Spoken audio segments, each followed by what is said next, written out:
Imagine if this was a Conservative woman. I think this would have had wall-to-wall coverage. Imagine if it was Tony Abbott. It'd be a national forum at the ABC. Imagine the reverse. If it was a man, if it was a white man. Hello, I'm Paul Barry. Welcome to Media Watch and to the game of Imagine If, which was all the rage on Sky last week. So, what was the missing ABC story getting Auntie's critics so riled up?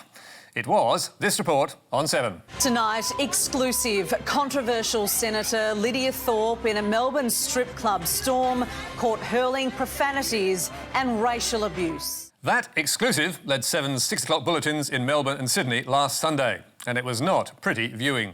You're a racist dog. Oh, penis, God! Not surprisingly, Thorpe's latest controversy was followed up by news sites around the country, with the Canberra Times giving the senator a voice of her own. Yous can all get Senator Lidia Thorpe in verbal stoush outside club. As 3AW's Neil Mitchell told listeners next morning, if Lidia Thorpe was an AFL footballer, even Collingwood would have dumped her by now. And that night, the former Greens senator was dumped, though not from Parliament, from the night spot. And a Melbourne strip club has handed Lidia Thorpe a lifetime ban. She was being argumentative and approaching some of our European heritage clients and telling them they'd stolen her land. In her defence, Thorpe claimed she'd been provoked and harassed because of her views on Indigenous affairs. But by midweek, attention was turning to how the national broadcaster was reporting the fracas. Or not, as it turned out, with claims the ABC was censoring a major news story. We know if this was a politician of the right, the video would have been on constant loop at the ABC. If this was a male Liberal politician outside a strip club shouting profanities about a woman's genitals at 3 a.m, you know this would be a prominent story on the public broadcaster. Hard to disagree with that. And were the critics right? Was the ABC staying mum? Answer, yes. Aside from some brief mentions, there was nothing in an ABC News bulletin or online. And that is pathetic, given that it's the ABC's job to hold our elected representatives to account. In the end, it took 3 days, till Wednesday evening, for the ABC to call it news after the Prime Minister weighed in. So, why was there nothing till then? An ABC spokesperson told us, it was briefly mentioned in the afternoon briefing program, and the ABC covered the story after it escalated with the Prime Minister's comments. Suggestions the ABC was censoring the news or running a protection racket for the senator don't correspond to reality. Well, maybe not, but it was a proper news story, and the ABC should have covered it from the start. But now, let's go to the biggest and best news of the week. This has been an extraordinary day of drama, of suspense, and at the heart of it, it is a story of truth, a story of lies, a story of an election, and a story of the most influential of all American cable news channels, Fox News. Yes, as you doubtless know, the Murdoch's Fox News has thrown in the towel on what would have been America's defamation trial of the century, with Justin Nelson, lawyer for Dominion Voting Systems, branding the billion-dollar surrender a victory for truth and democracy. The truth matters. Lies have consequences. By agreeing to one of the largest defamation payouts in history, Fox avoided what promised to be a very public humiliation. But it was still a massive train wreck. Fox trying to put a positive face on what can only be interpreted as one of the ugliest and most embarrassing moments in the history of journalism. Fox's billion-dollar mistake was to help spread President Trump's big lie that the 2020 election was stolen from him, pointing the finger at Dominion and its voting machines. Sydney, we talked about the Dominion software. I know that there were voting irregularities. Tell me about that.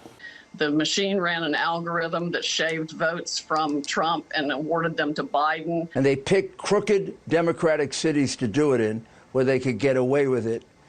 They stole probably about 2 million votes. I have the evidence. I dare people to put it on. I dare Dominion to sue me, because then it would get out faster. The trial was due to start last Tuesday, after a 24-hour delay. But with the world's media cocked and loaded, and Rupert Murdoch expected to be one of the first in the firing line, Fox put up the white flag and ran.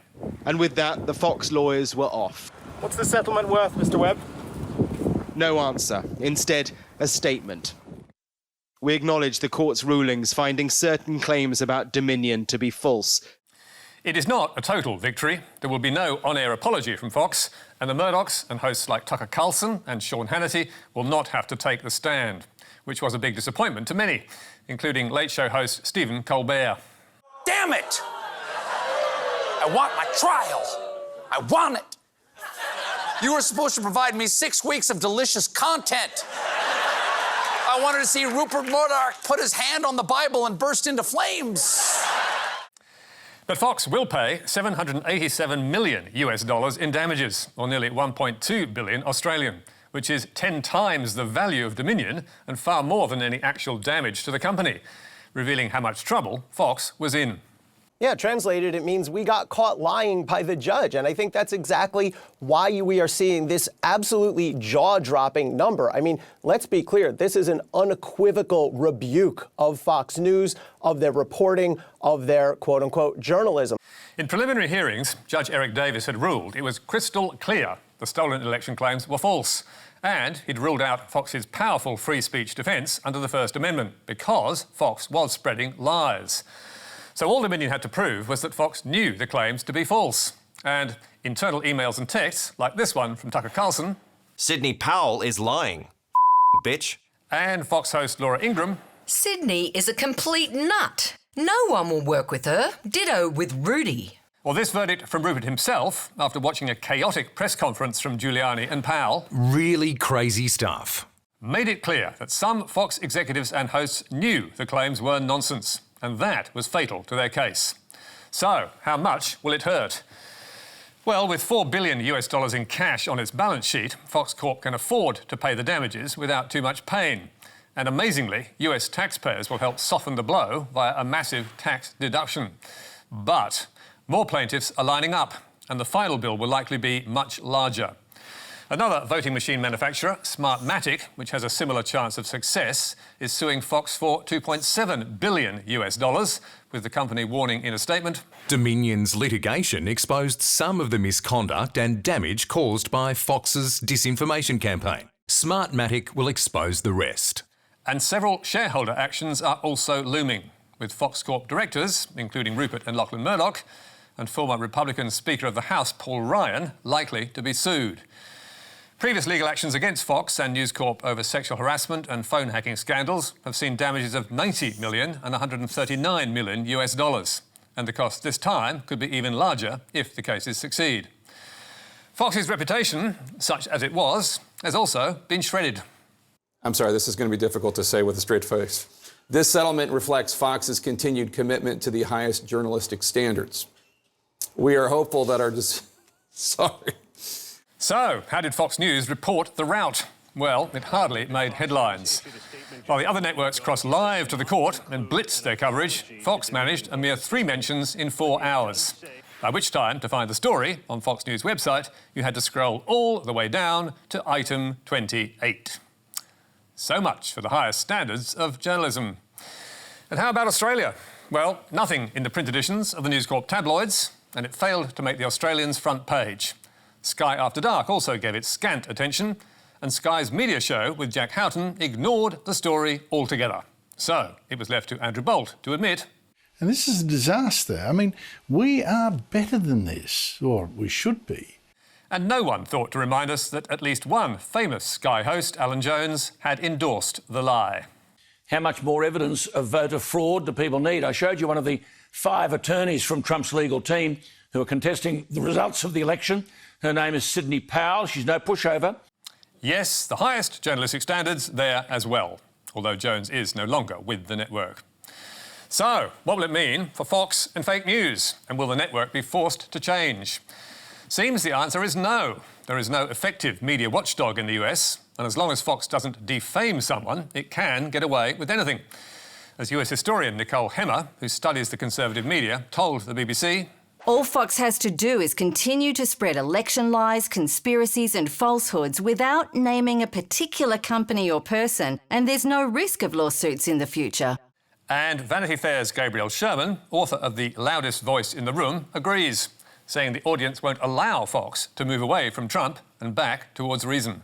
The headline or the short answer is that, Fox News radicalized its audience over the past 25 years to believe in conspiracy and paranoia and grievance. So much so that Fox and Rupert Murdoch in particular has become a prisoner to the audience. So, far too early to say fake news on Fox or anywhere else is dead, which is disappointing. Meanwhile, Dominion's victory has made waves in Australia, with shock news on Friday that Lachlan Murdoch is dropping his defamation case against Crikey over an op-ed last June that branded Donald Trump a confirmed unhinged traitor and Murdoch his unindicted co-conspirator in the US Capitol attack. Lachlan's lawyer issued a statement saying he was confident he would have won at trial, but he does not wish to further enable Crikey's use of the court to litigate a case from another jurisdiction that has already been settled and facilitate a marketing campaign designed to attract subscribers and boost their profits. Which, loosely translated, means the Murdochs are spending a bucket load of money to bury the American case. The last thing they want to do is run it in Australia instead. That is great news for Crikey, in which, for full disclosure, I have a small shareholding, which issued a defiant statement to say, "We are proud of our stand. We are proud to have exposed the hypocrisy and abuse of power of a media billionaire. This is a victory for free speech. We won." As for the $580,000 crowdfunded for its defence, Crikey says it will donate any money left over to the Alliance for Journalists' Freedom.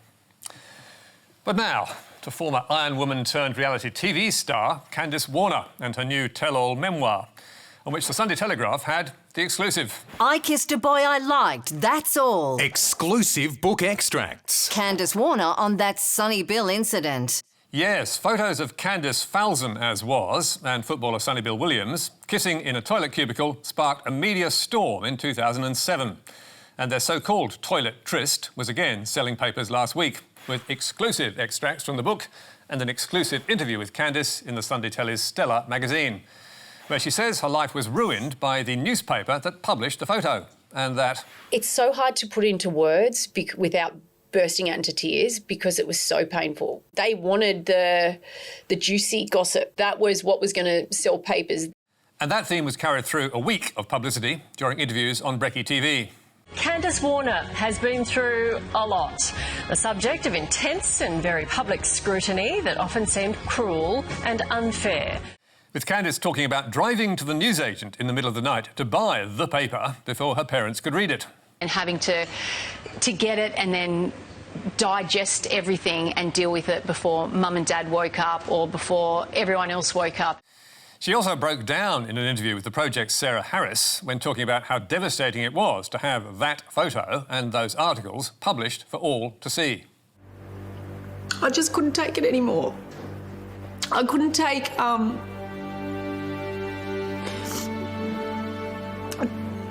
the headlines. But which headlines in which paper? Because there was no mention in any of Candice's interviews about who got the big scoop that led to the media storm. So, let's rewind 16 years and see who it was. Well, fancy that. It was The Telegraph who broke the story in their gossip column, and it was also they who wasted no time putting the exclusive, uncensored picture on their website. We have blurred it, which Media Watch called out at the time as gutter journalism, saying it was the grubbiest story that day. And the Telly didn't stop there, with an article every day for a week, covering all angles of the night flush with energy, that sexy snapshot from the dunny of love, and on with endless gossip, with the weekend finale being a public apology. Falzon tearfully said, "I've made a mistake and I'm very, very sorry about it."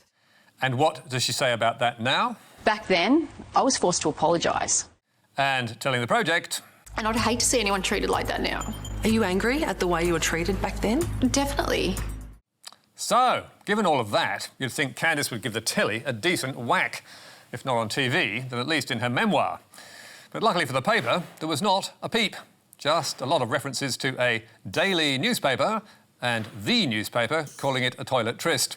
So, why didn't Candice take the opportunity to name the paper that she says ruined her life? We asked her agent and her publisher HarperCollins, which is owned by News Corp, which owns the Telly.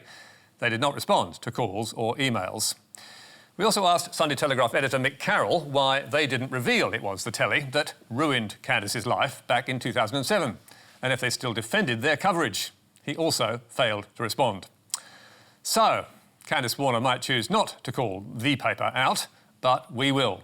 It was grubby then, and it looks even worse now. But instead of being named and shamed, the paper got another exclusive. Well done them. And that's all from us for tonight. You can read statements on our website from the ABC, Crikey and Lachlan Murdoch's lawyer. And don't forget Media Bites on Facebook, Instagram and YouTube. Until next week, goodbye.